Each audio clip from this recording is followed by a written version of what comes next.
We had a little taste of college football over this past weekend, but we really dive into it this weekend. We are just about 3.5 days away from Ohio State football, in fact, on ESPN is the primetime game kicking off Thursday night and kicking off the official week one of college football. Claire Crawford stops by from theozone.net to talk Ohio State, Indiana. Claire, how are you today? I am doing so well. It's officially game week. The tides have changed. You can feel it. It's energy in the air. Even here in Columbus, we're ready. Yeah, I'm ready for it. Again, I watched a little college football over the weekend, and it is amazing what kind of matchups excite you when you're just starving for football. So even the Colorado State Oregon State game, I'm trying to think who else was playing that I Stanford. checked out. Stanford just annihilating Rice. I checked out a lot of that game, just wanting college football, but we seem to have some very competitive and important matchups. And it's very odd, of course, Claire, that Ohio State steps right into Big Ten play right out of the gate, go to Indiana. And I know that you've been reviewing this game and the possible matchups that have been very difficult for Ohio State in recent years in matching up with IU. Urban's got all the wins under his belt, but it's been difficult. It has been. It's been tricky. And as fans, we can get all this data and extrapolate what we want from it. Ohio State is averaging about 40 points per game against the Hoosiers in the last 3 or 4 games. But that doesn't tell the other side of that story, how many points that they've actually allowed under Kevin Wilson's offenses those last couple of years. And now, of course, he's on board as the offensive coordinator at Ohio State. But it's definitely something that I think anybody that follows college football closely, or at least follows the Buckeyes or the Big Ten closely, knows that this is not a gimme. And those Ohio State haters will say that, they roll their eyes and think it's Indiana. But this has given Urban Meyer a few headaches over the last couple of years. And Yes, there are so some things to watch. definitely. So there was that game during the national championship run in which Jalen Marshall had to make a couple big plays in the kick return game to erase a 1 point deficit to Indiana at home in the fourth quarter. It was 21-20 at that point. There was a game, probably the closest one was the 2015 game in Bloomington. Buckeyes were the number one team in the country and were kind of stumbling around and trying to find themselves offensively. But there was a shootout against Indiana, and the Hoosiers had the ball sitting at the 4-yard line when the game ended, throwing the ball in the end zone to tie the game, or with the 2-point conversion, win the game. So even last year, it was 38-17. It was pretty comfortable in the fourth quarter, but it was hit and miss before that. JT Barrett had an awful game throwing the ball, and so Indiana's been a bit of a thorn in the side with Kevin Wilson on their sideline. And as we've seen in the past, where JT Barrett goes is where these games go. And that's not something atypical of a college football team. The quarterback is probably the most important, obviously, position on the field. But you can see games like that, or games like Penn State, where JT was not at his best. The fact that this is the opener and things are just now settling and being solidified on the road at night, it definitely is not cause for alarm, but definitely cause for respect. Richard Legault's the other quarterback that's going to play into the outcome of this game, and he's been hot or cold as the Indiana quarterback. Didn't make it on campus until he was a junior, or actually last season was his junior season. Didn't play as a sophomore, but this kid's going to be 23 years old. You don't see a whole lot of 23-year-olds out there playing Big Ten football because they've moved on to the next level or graduated at that point. But he's put in a lot of time in the system, so Ohio State sees him again this year. He does, and he's not somebody to, again, just completely disregard as far as what he's able to do.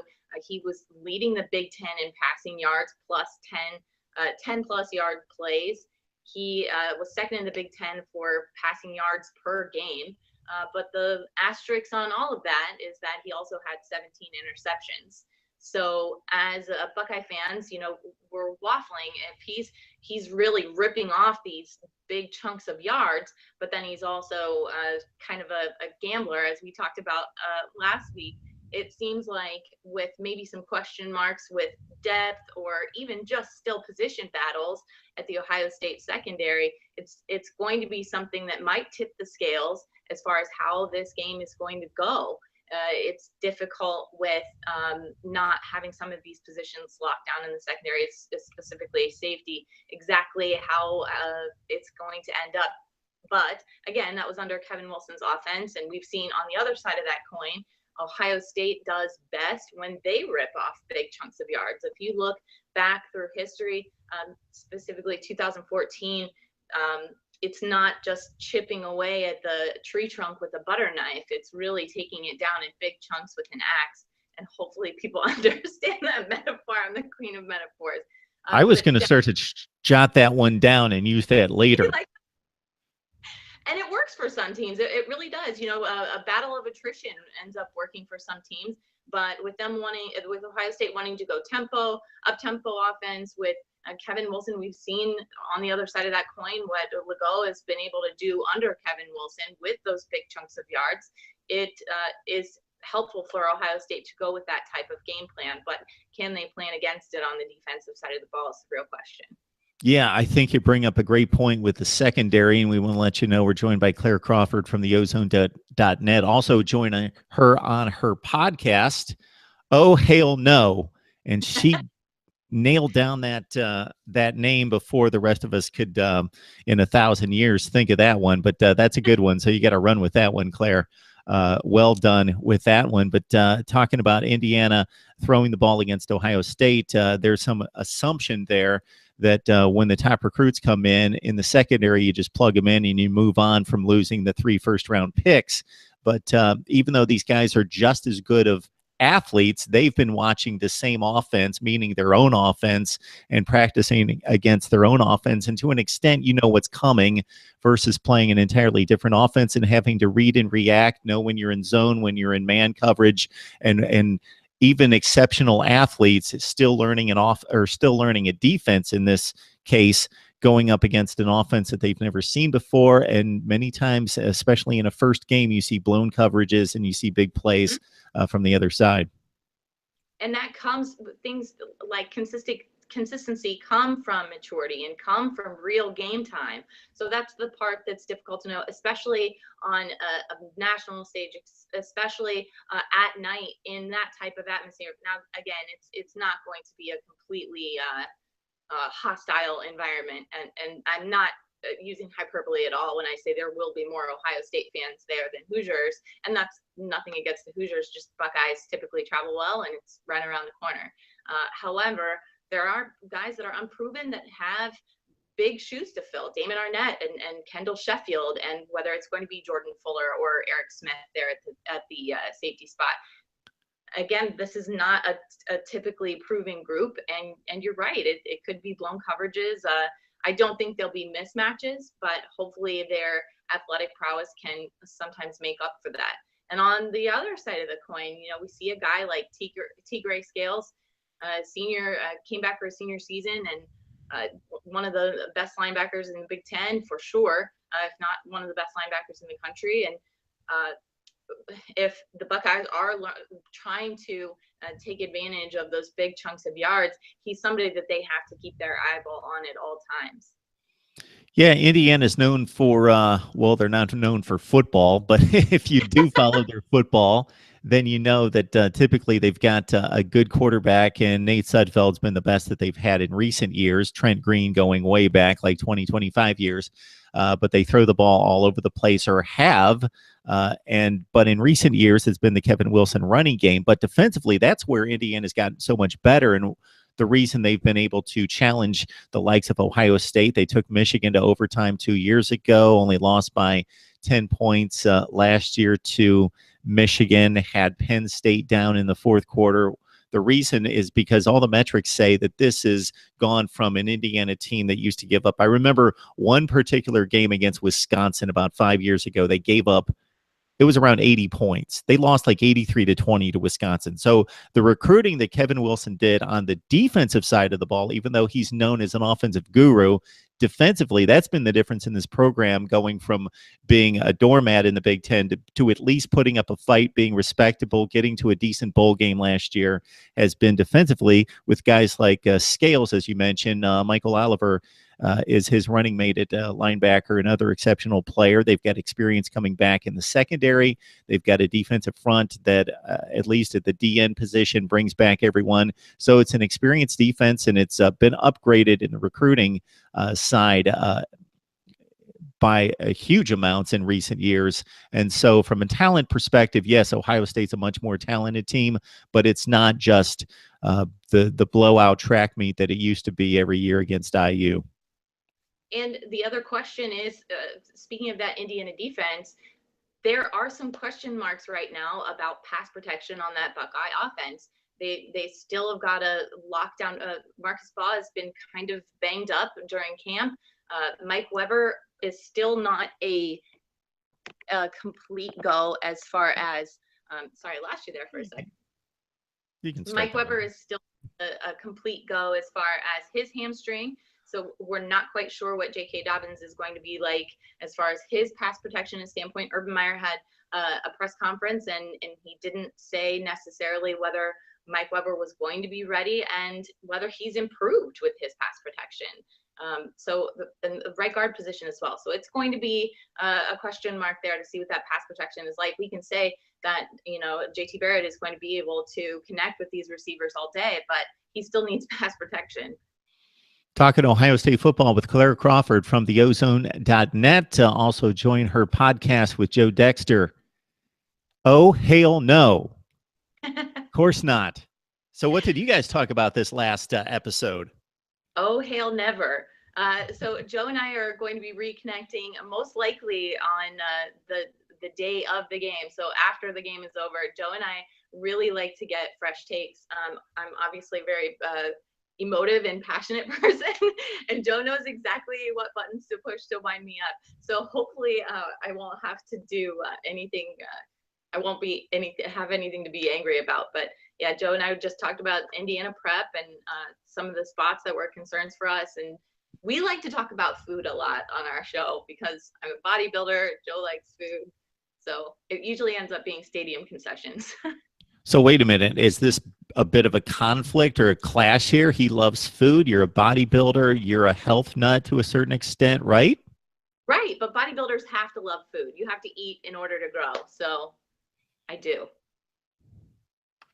Yeah, that's a constant struggle for me. So my goal is to be a vegan someday, and I am so far in the other direction, but all I hear are about people, and I come across amazing stories about people who have completely transformed their energy.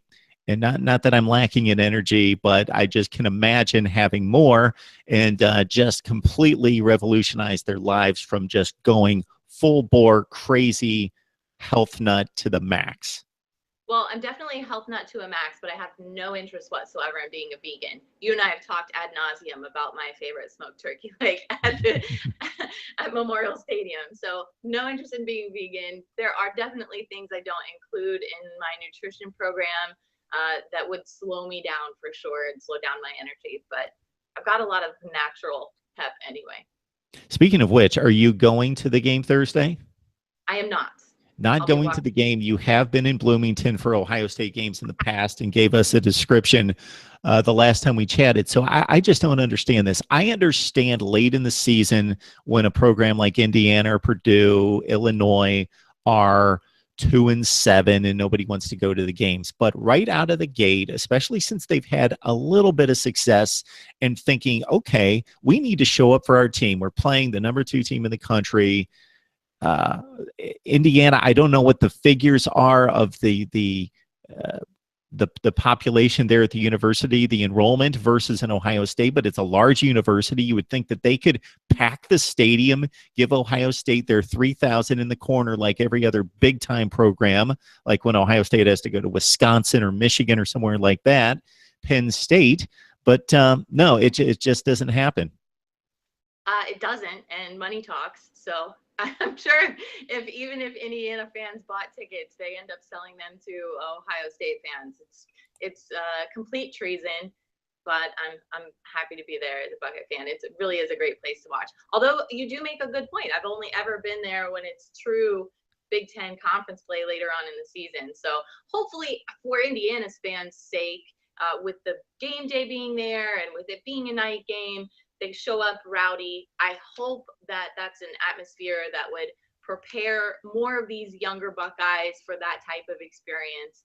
But oftentimes it's play on the field that ends up quieting a stadium. So yeah, because down the road it's going to be Iowa, Nebraska, and at the Big House to conclude the season. Claire, this is the first college football season we've connected. So do you make predictions? Typically, I do. But you haven't made one for this game. And I don't want to ruin a release of a prediction or on the podcast or anything. So if you're waiting. I am not. I'm going to go with the odds that Ohio State is going to stick around that average of, I think it's literally 39.7 points per game against Indiana these last couple. So we'll round that up to 42-10. 42-10. Blowout. 42-10. Yes, I think it's going to be a bigger blowout than we might have expected.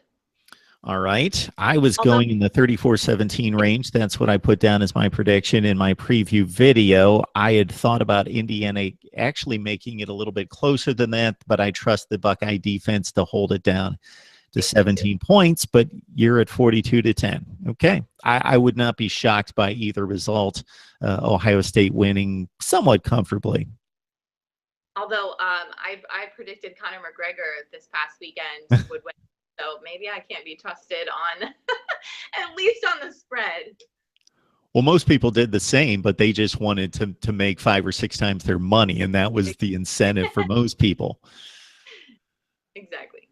All right, Claire Crawford, theozone.net. Please join her on her podcast. It's a whole lot of fun with Joe Dexter. It's called Oh, Hail No. Is that posted on theozone.net as well? It sure is. And you can follow me on Twitter at Buckeye Claire. It's just Claire with no E. All right, Claire. We appreciate the time and the breakdown. Thanks so much, Mark.